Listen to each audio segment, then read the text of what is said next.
What's going on, everybody? Welcome back to the channel. If you guys are new here, welcome. Thank you for tuning in. Today's video, we're going to continue on to last week's video of organization. This is going to be kind of a part two. I told you all last week I would bring you the BassSacks and how I store my soft plastics. We're going to look into that today. So let's roll that intro and we'll get into it.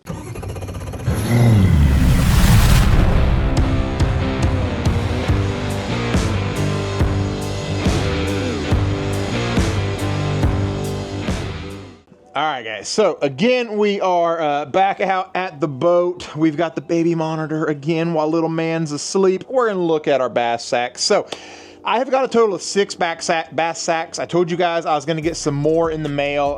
I haven't gotten them yet, so I wasn't gonna wait any longer on this video. I just wanna go ahead and get this out there because like I said, I'm trying to get all my videos as lined and backed up as I can. That way we don't have any more lapses in videos. So, BassSacks. This is what a BassSack is. There are 3 different sizes from Evolution Fishing. This is my day BassSack. So, we'll start off there with the small ones. Essentially what this is everything that I'm using for that day, that tournament, just out fishing on the water, like Jordan's coming down in a couple of days. And I will have this loaded up with whatever I think we're going to be using, or I know that we're going to be using because I was already out practicing. So for now, I've got in here the Mock Nation Schooler and Baby Z2s because we'll be pinging them in. So I know that those are going to be in there. Granted, we're going to be cranking as well, but I don't stick that stuff in here. Like, this is just the daytime soft plastics. So these have got a nice drawstring on them, pull string on them, heavy duty zipper, really heavy duty. I like these a lot. So the next bag up is another small one, and this is going to have all of my Thunder Cricket trailers in there because the Thunder Cricket just kind of has its own unique trailers to it. So I'm going to have the Blade Minnow in it. I've got all kinds of different colors of that. I've got if I can get them out, I've got the Rage Grub as well because sometimes I'll throw that on a Thunder Cricket or a spinnerbait. I kind of added those in here together. And usually I will have at least 1 or 2 packs of the Scound Bugs from Strike King as well, because I will put that on the back of a Thunder Cricket when I'm around wood. Whenever the Blade Minnow is on there, it creates a lot more roll, which gives a really beautiful action, but the problem is it gets hung up on wood easier. So if you put a crawl back there, it kind of flattens it out a little bit so there's not as much roll. So we will go over to the medium bags now. This is one of my medium bags. You can tell these things are pretty big, guys. You've got some good sizes to them. This is going to be my finesse worms. So you've got, and it's not necessarily all worms, but like I've got the shimmy stick from Strike King in here. I've got the finesse worm. I've got the mock stick. I got the filler worm. I'm looking for one in particular. There it is. This is the KVD Super Fry. It's not necessarily a worm, but I fish it the same way. I fish it like a finesse worm, so that's why it's in here. So this is all finesse style worms. Either I'm going to be throwing on a shaky head or a drop shot, maybe a very light Texas rig, like an 1/8 ounce Texas rig. I could also throw these on there as well. Now, the next medium bag that we've got, and honestly, I kind of regret putting these in a medium bag. I should have put them in a large bag, which as soon as my new one, my XS comes, I'm going to switch them out because this thing is absolutely busting at the seams. But so are the 2 large bags, so it's kind of a catch-22 as to what to do.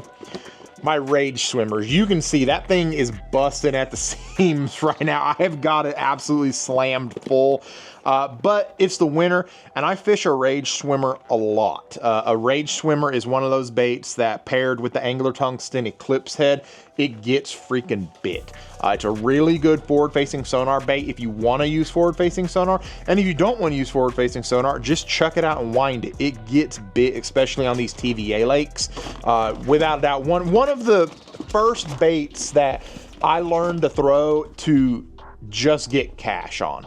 I was in it was a BFL. I was a co-angler my very first year. I want to say I was with It was 2017. I was with Corey Neese. Like, I know who I was with. I want to say it was 2017. Corey Neese was my boater, and we were on Cherokee, and he told me, he's like, bring 2 rods, one with a drop shot, one with a, we called them baby swim baits back then. They got all kinds of different names now, but that bait right there just absolutely gets bit. All right, so I did all the mediums. Now we are on to the 2 larges.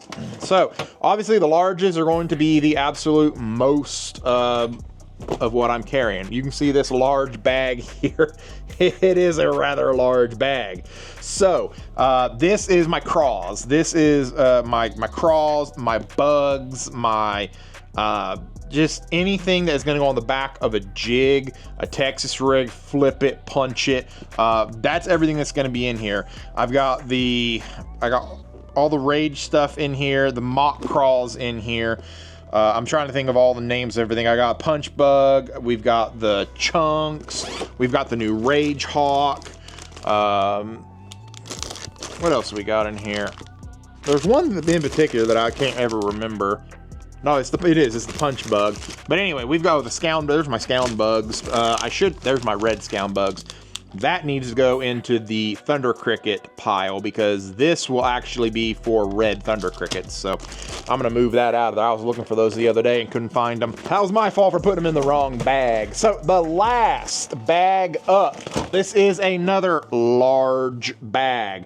Now, this is my finesse bag of shaky heads. And I know that sounds really complicated, but this is going to have my Ned rigs, my drop shot stuff that isn't a worm, baby Z2s. Essentially, when I first showed you guys the small daytime bag, it came from this bag. Because as you can see, I don't want to have to keep digging this thing out to be able to get to the finesse stuff that I'm going to be using. So this has got the Z2s, there's a drop shot half shell, the Ned bugs, the Ned craws, the mock schooler XS, Ned Ocho, like all of that stuff is in here. And that just allows me to be able to, whenever I need the Ned heads baits, whenever I need extra Eclipse baits I don't already have in my day bag, that's all in here.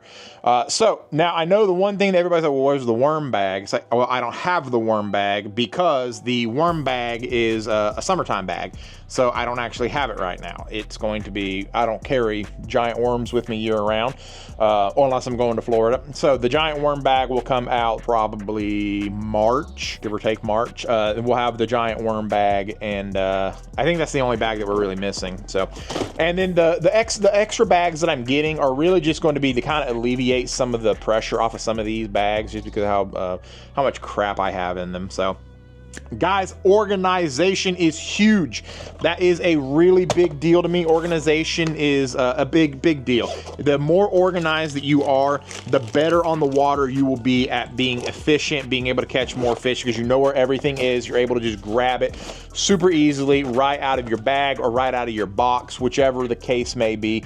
It just allows for a lot easier time on the water. And that's one thing that a lot of people that come fishing with me, they always are like, wow, you are really organized. They love the way that my boxes look because everything is just perfectly organized, perfectly labeled. Everything's right there for you. Guys, if y'all like these videos, give me a huge favor, hit that like button, hit the subscribe button, leave me a comment down in the comment section below. Let me know where you're watching from. Let me know how your organization is going, if you're getting it done for this time of year, or if you just say screw it and you're just going along for the ride. So I don't know what we've got next. I have a list on my phone of everything that I'm going to be filming for. I was looking for my phone to show you, but I don't know where my phone is. So we've got the LFS rods that we're reviewing, the TP2 rods we're reviewing, the Lose Custom Pros we're going to review. Whenever the custom actually comes in stock for lefties, we're going to review that. So we've got some stuff coming. We just have to get it all filmed. And like I said, once I get everything filmed, you all aren't going to know this, but it's going to be back to back to back to back to back to back to back. I'm not going to miss a week. So essentially I'm taking January just to build everything up, and then we'll start pushing everything out in February so that y'all can see what all I got going on. Like, comment, subscribe, notifications on. Take care, everybody.